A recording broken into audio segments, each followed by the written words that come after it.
Hi, this is Mike. This video is going to be on the question, how long will it be before I can start eating some normal foods or my favorite foods or some of the foods that are kind of banned on the program? Well, first of all, the answer, of course, to this kind of question is largely it depends, but we'll try to cut through that to give you some insight.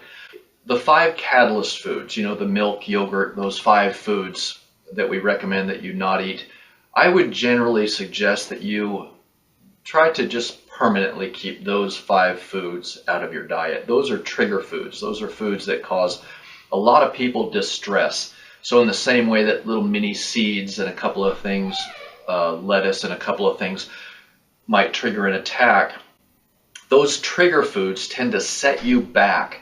And so you've worked hard to get through a week or a month or 6 months in the program, and you've done a lot of healing. Don't do one thing, have one food at one meal that might set you back weeks or months of your progress. I suggest to people that they go by their symptoms. Your symptoms are your body's method of giving you feedback as to how you're doing on the program. Are you healing? Are you getting better? Are you about the same? Are you acidic? Are you having trouble swallowing? Are you bloating? Does it feel like your food sits stagnant in your stomach a while after a meal? Have you had an attack in the last couple of months? Do you have pain during the process of your food moving through you throughout the 12 to 24 hours after you eat a meal? Those things are symptoms. If you're having symptoms, don't ever eat a normal meal, what you would call a normal meal. And by normal, I mean off the program. Forgetting the program, skipping the catalyst food avoidance, combining whatever you want, eating that pizza, having a beer, those things you need to not do no matter how long it's been if you're having symptoms. Now, even with symptoms, I suggest some people want to say, oh, I didn't have symptoms yesterday, time for beer and pizza. No, I'm afraid not. You need to go at least a couple of weeks and better a couple of months of being symptom-free before you have an exception meal. So an exception meal is not an exception day. In fact, my rule of thumb generally is, to be honest with you, is if you've gone 2 weeks and you're asymptomatic, that means no symptoms at all, then you probably can get away with an exception meal.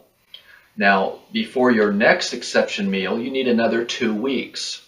For you to have an exception day, which is 3 meals, or 3 meals and a snack, or 3 meals and 1 or 2 alcoholic beverages, you need 2 months, 8 weeks of being symptom-free. Now, I know that's a lot to ask. Some of you are just so used to daily eating and drinking that really adversely affects your inflammation.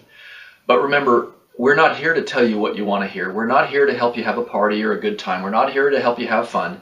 We're here to help you get over these concerns, and especially the inflammation. In our opinion, this disease is inflammation. It's labeled as a disease. We think of a disease as something that we caught or that we now have.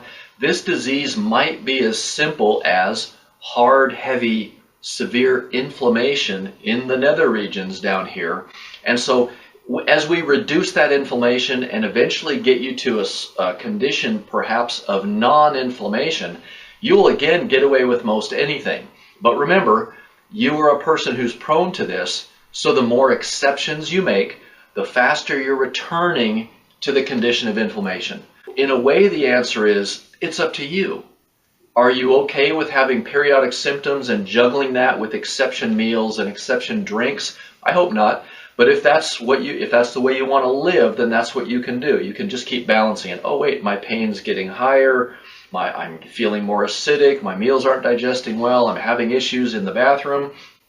Then you back down on your exceptions. If you really want to heal, if you really want to get well, and if my theory is correct that this really isn't a traditional disease, it's just inflammation, then you need to go a couple of months and then have an exception meal or an exception day, and then back on the program. And then after you've learned to balance things, you may get away with multiple days in a row, like being on vacation or something, which I now do without following the program really at all during those several day periods. Thanks.